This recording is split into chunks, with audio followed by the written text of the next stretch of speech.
Jeg har lige et par ting, vi har fået hjem. Det er en masse Dragon Shield, og det er deres rollespils line af produkter. De er virkelig fede. Jeg har været fan af Dragon Shield længe. Jeg bruger selv deres mapper og sådan noget. Det er det, vi bruger til Hydra, til vores Pokémon-kort og sådan noget, som vi kommer til at lege lidt med lidt senere.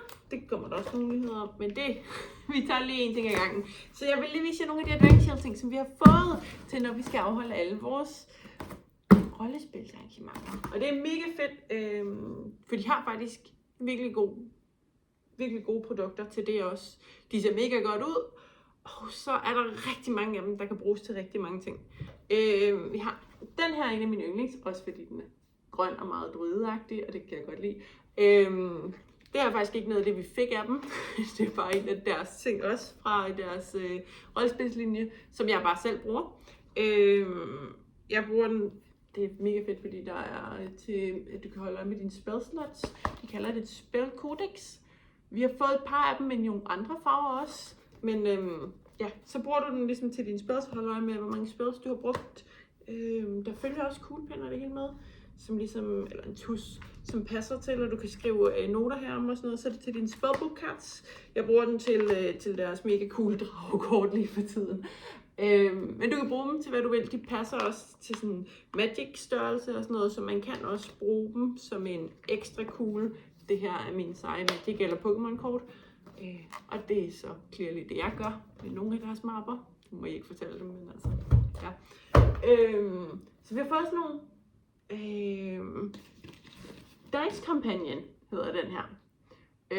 Til hver af deres, der er sådan en lille historieagtig ting, og så til hver af deres drager, hvis ikke man kender det, så Dragon Shield laver også mange lommer og sådan noget. Til hver af de drager er der ligesom en historie til dragen, og nogle af dem har de så lavet til reelle D&D-monstre, og det er så det, der er i for eksempel den her, ikke? Det her, det er en af mine absolut yndlingsdrager.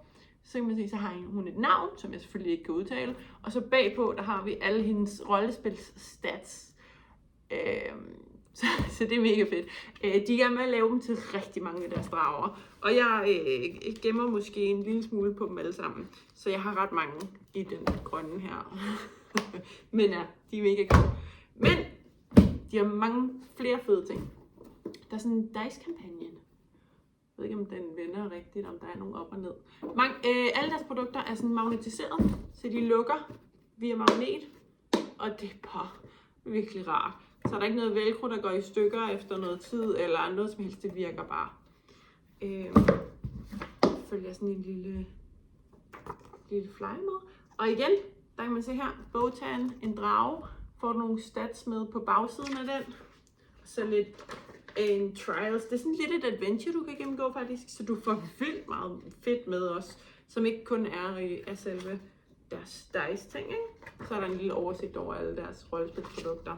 Men en dice companion, det er faktisk noget, jeg ikke selv har set før, så jeg har ikke prøvet at åbne den eller noget før lige nu her.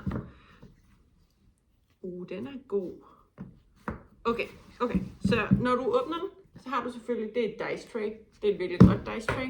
Så du gør sådan her, så har du mega meget plads til at rulle, og en væg, der griber dem.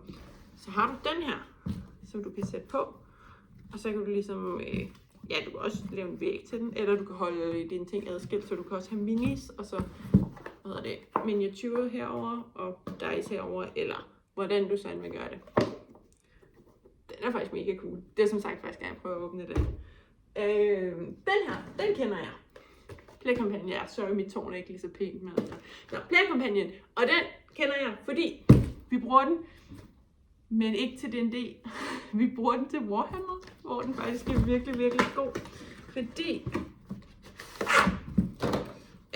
og den er selvfølgelig lavet til D&D, og den lukker også magnetisk, så det er mega fedt.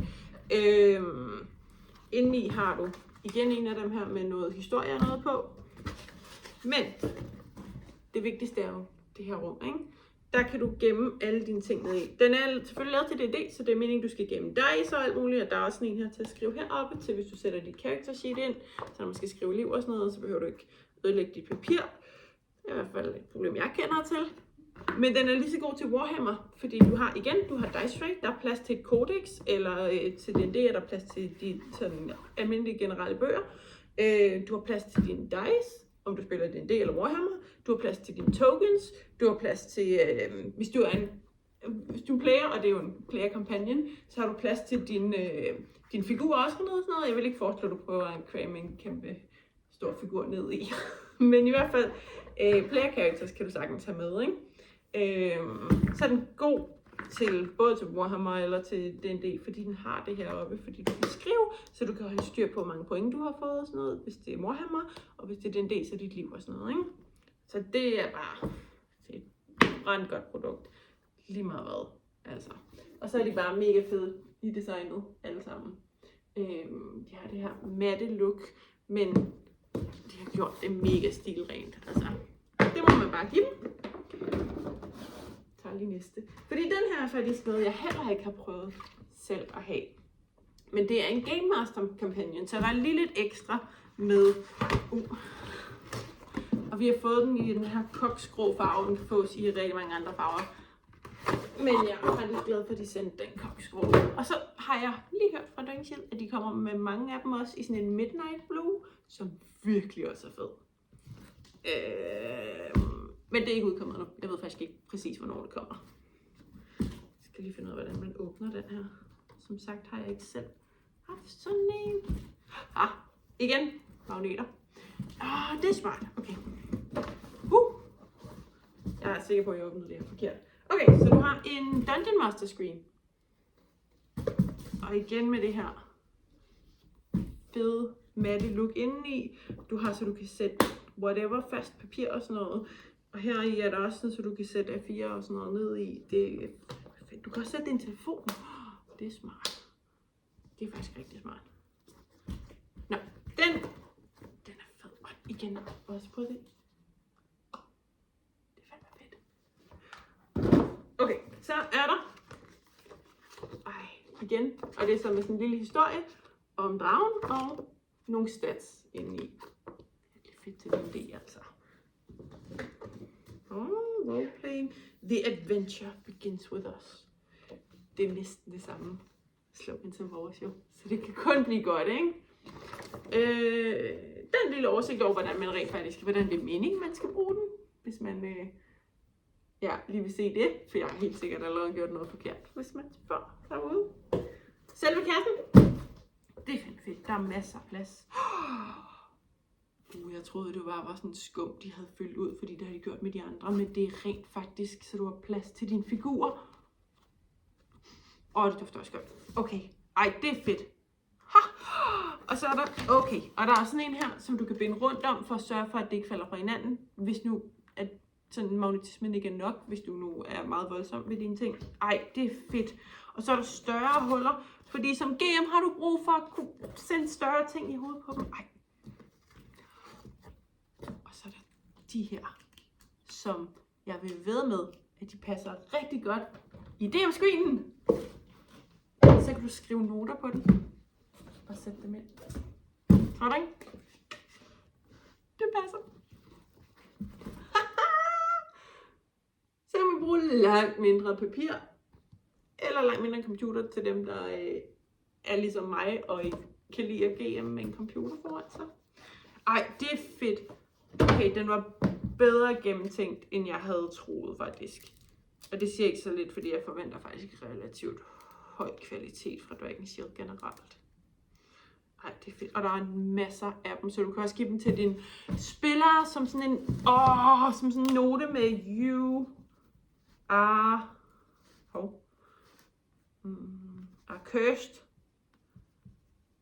Det er sådan noget, jeg godt kan lide at gøre mod mine spillere. Så kan du bare lige sige, dine andre spillere må ikke vide det, men you're cursed. Og så bare give den, og så bare slet den. Slet besked. Det er nemt at... Okay, måske er det ikke meningen, man skal gøre det med fingrene, men den bliver mega nemt ren igen. Hvor er det godt. Og der følger den her med i alt, hvad jeg har åbnet indtil videre. Det er fedt. Okay, den oversteg mine forventninger, vil jeg sige. Det her med skummen, det er mega, mega fedt lavet, at det følger med. Og i forskellige størrelser og sådan noget. Det er fedt. det er rigtig, rigtig fedt. Nu har jeg et lille bjerg af halvsamlede produkter derovre. Og igen med historie og alt sådan. Nej, det bliver godt. Det glæder vi os til at bruge til julen den dag også. Og et spelkodex. Det var ligesom det grønne, jeg viste jer. Men det grønne er et af mine gamle, så nu kan I se, hvordan det ser ud, når man rent faktisk får et nyt. Og der følger igen sådan en her med Signor hedder den her drage åbenbart. The Ambush, The Dark Portal. Okay, så der er igen små historier med, eller sådan små scenarier, man kan spille igennem, hvis man skulle møde den her drage. I den del. Og se lige. Med det her guld på, ikke? Det er så fedt. Og deres logo er altså også bare fedt. Og så åbner du. Så du kan selv selvfølgelig vælge, hvad du vil sætte ind her, ikke? Men de foreslår selvfølgelig deres egne her, som er til dine spellslots, ikke? Er det ikke mega fedt? Og igen, der følger sådan en her med. Det er bare sådan en lille ekstra ting, der bare gør det ekstra lækkert, ikke? Og så til noter her om bagved, ikke? Så hvis du har nogle permanente noter, så skriver du på papiret. Og nogle ikke permanente noter, så skriver du det bare udenpå, så du kan slette det igen. Ja, yeah. Det er nemt at slette også. Nå, det var en lidt længere video, end jeg havde regnet med. Så jeg tror, jeg cutter den og lægger den fulde ud på YouTube. Og cutter med sådan nogle små billeder eller et eller andet. Og lægger den her ud. Jeg skal nok linke det i beskrivelsen her. Af opslaget. Okay. Der var nogle af de her ting, der virkelig oversteg mine forventninger. Det er godt nok fedt. Og noget, der bare gør det så meget mere simpelt at spille D&D. Nogle af de her ting. Altså det der med, at du ikke skal lede efter dit spell save DC og sådan noget. Fordi et character sheet kan godt blive sådan rimelig fyldt, hvis du er ligesom mig og hårder og sådan noget. Så det er bare... Altså, det gør livet nemmere som spiller. Og som GM med de her, altså. Det er mega fedt. Nå, ha' det godt.